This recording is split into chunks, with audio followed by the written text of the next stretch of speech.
इस घटना से प्रदेश नहीं पूरे देश को बहुत आहत हुई है। ये घटना कोई ताज़ी नहीं है। वहीं राजस्थान में मैंने कितनी बार कहा है कि जो दलित समाज के लोग हैं वो एकजुट अगर हो जाएं तो ऐसे जो सरकार में लोग बैठे हैं ऐसे लोग सरकार ही ना बने। आपने देखा होगा पूर्व में बसपा की सरकार थी, वहाँ 6 विधायक आए, लेकिन वो विधायक निजी स्वार्थ के लिए थे। अगर आज वो बसपा के होते तो वहाँ दलितों की आवाज़ उठाई जाती है। खड़गे साहब का मैं विशेष सम्मान करता हूँ। कांग्रेस ने आनन फानन में दलितों को लुभाने के लिए खड़गे साहब को राष्ट्रीय अध्यक्ष बनाया है। चलो बधाई है कि कम से कम बाबा साहब के संविधान में वो ताकत तो है कि इतने बड़े समाज को कहीं जोड़ना होगा तो एक दलित समाज के व्यक्ति को मौका देना होगा। लेकिन जैसे काशीराम साहब ने कहा था, बाबा साहब ने कहा था कि ये लोग तुम्हें चमचे की तरह इस्तेमाल करेंगे, तुम्हें मौका नहीं देंगे। अभी एक काम कीजिए, खड़गे साहब को आप राजस्थान भेजिए, अशोक गहलोत की थोड़ी चूड़ी टाइट करने दीजिए। अगर खड़गे साहब की कुर्सी पर अगर खतरा ना मंडरा जाए।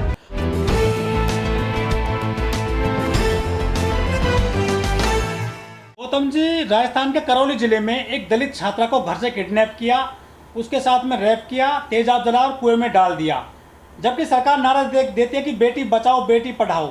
ये क्या हो रहा है देश में? देश की सरकार कहती है कि अमृतकाल चल रहा है।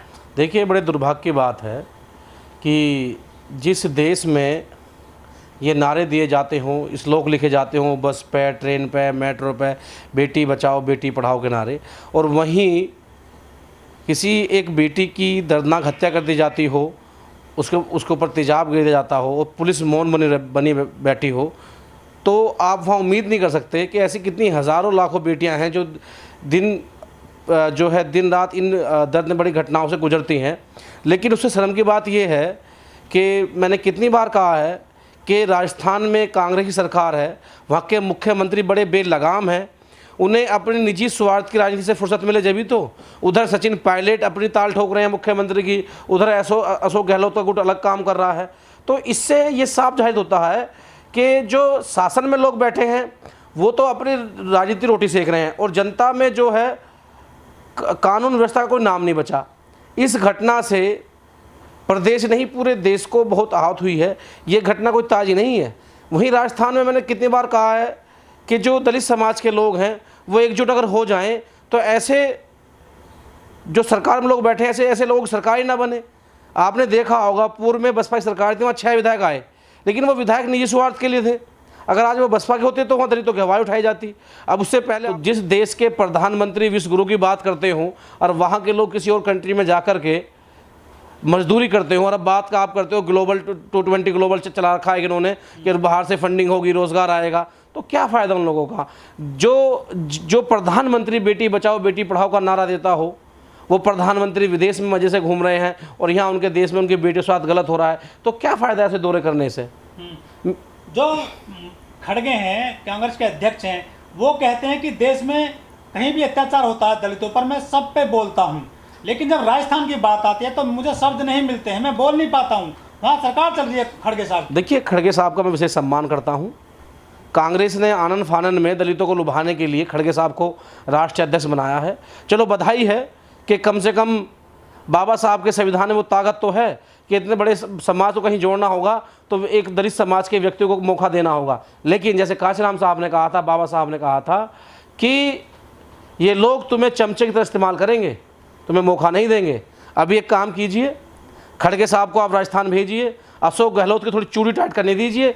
अगर खड़गे साहब की कुर्सी पर अगर खतरा ना मंडरा जाए और अगर खड़गे साहब दलित हैं तो मैं तो कहूँगा राहुल गांधी से कि दोनों मिलकर जाएं, उस परिवार से पूछें और वहीं खड़गे साहब को प्रधानमंत्री का चेहरा बनाएं।